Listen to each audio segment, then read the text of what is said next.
بسم اللہ الرحمن الرحیم. ناظرین، وی لاگ نمبر 66، دفاع حضرت معاویہ رضی اللہ، صفحہ نمبر ہے 64 اور وی لاگ نمبر ہے 66. اور یہ ہم جواب پیش کر رہے ہیں جو مسئلہ عصمت انبیاء اور مولوی میر حسین شاہ کا ایک نیا شوشہ مولوی میر حسین شاہ صاحب نے جو لکھا ہے اس کا جواب حضرت قاضی صاحب آپ کے سامنے رکھیں گے. ناظرین، اس کتاب کا ٹائٹل فکری و نظریاتی رفتوں تک پہنچانے والی قائد اہل سنت کی 3 اہم تصانیف کا مجموعہ، انوار مولانا قاضی مظہر حسین صاحب رحمۃ اللہ علیہ. سنی مذہب حق ہے، دفاع حضرت معاویہ رضی اللہ، ہم ماتم کیوں نہیں کرتے، یہ کتاب کا ٹائٹل ہے. بسم اللہ الرحمن الرحیم. الحمد للہ رب العالمین والصلاة والسلام علی رسولہ سیدنا محمد خاتم النبیین وعلی خلفاء الراشدین وعلی آلہ واصحابہ اجمعین. ناظرین، جواب حضرت قاضی صاحب پیش کر رہے ہیں کس کا؟ مولوی مہر حسین. جواب: بے شک اہل سنت والجماعت کا یہی عقیدہ ہے کہ عصمت انبیاء کرام عصمت انبیاء علیہ السلام کا خاصہ ہے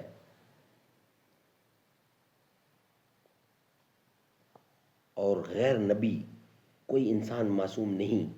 بے شک اہل سنت والجماعت کا یہی عقیدہ ہے کہ عصمت الانبیاء علیہ السلام کا، یعنی عصمت جو ہے انبیاء علیہ السلام کا خاصہ ہے اور غیر نبی کوئی انسان معصوم نہیں ہے، اور خلفائے راشدین اور صحابہ کرام بھی معصوم نہیں ہیں. تو پھر ان کے خلاف خود مولوی میر حسین شاہ صاحب نے یہ کیوں لکھا ہے کہ تمام صحابہ کرام روایت حدیث کے بارے میں معصوم ہیں؟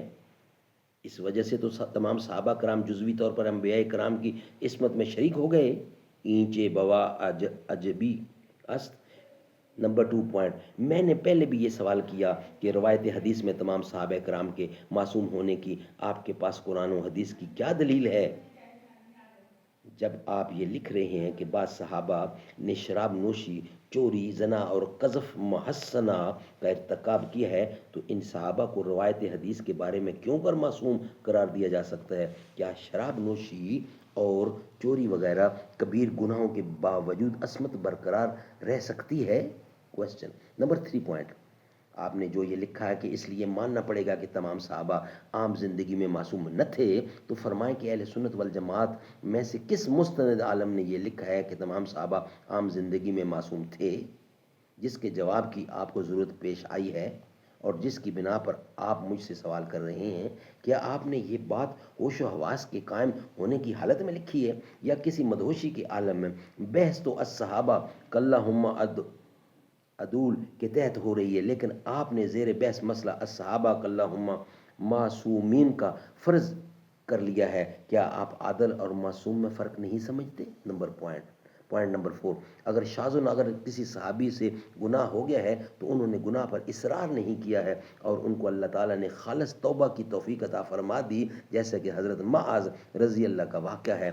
آپ خود بھی یہ لکھ رہے ہیں تمام صحابہ کرام روایت حدیث کے معاملے میں عادل ہیں اور عام زندگی میں معصوم نہیں، مگر وہ اصرار علی الفاحشہ والقرار علی المعصیہ سے محفوظ ہیں. اور اگر کسی صحابی سے بتقاضائے بشریت کوئی گناہ سرزد ہو بھی گیا تو فوراً بتوفیق ایز دی انہیں توبہ کی توفیق بھی نصیب ہو گئی رضی اللہ عنہم. کھلی چٹھی صفحہ نمبر 22. تو پھر آپ ان کے گناہوں کی فہرست کیوں پیش کر رہے ہیں؟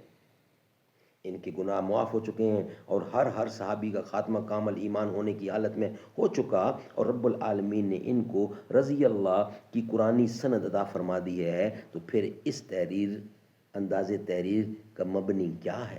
نمبر 5، عدالت صحابہ کے بارے میں شیخ الاسلام والمسلمین حضرت مولانا سید حسین احمد مدنی قدس سرا کا یہ ارشاد پہلے نقل کر چکا ہوں کہ اگر صحابہ کرام سے کوئی گناہ باقصد ثابت ہو جائے تو وہ آیت مذکورہ اور ان کی محفوظیت مذکورہ کے خلاف نہیں ہے، اس لیے کہ عدالت اس ملکہ اور قوت راستہ کا